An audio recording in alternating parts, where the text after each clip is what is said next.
Yeah, so restoration work is a slow process, and it's not an easy process.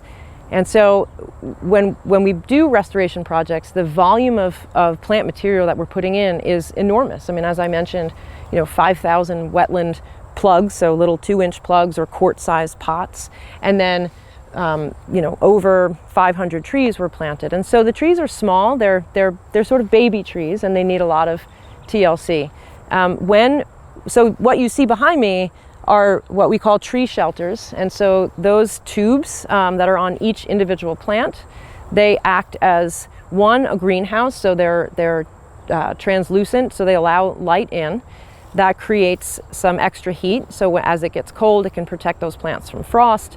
But then it also condenses humidity, moisture, and so it creates that nice, moist, warm environment that the plants like.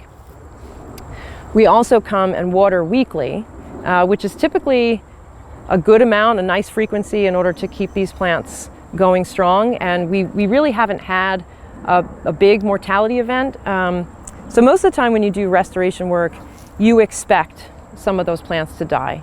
In some cases, you expect almost half of those plants to die.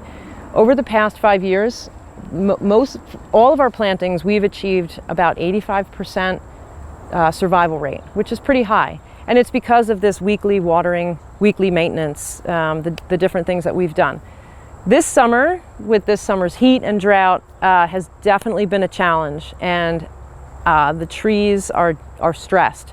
We still water, we do the best we can, but we certainly are going to expect a lot more mortality this year than we would in the past. And unfortunately, nature takes its course, and we do the best we can. I think that a lot of the plants at least have a solid foundation, and so we've done our due diligence. And so at that point, it's just a matter of how strong the root systems are, and we'll see what happens next year.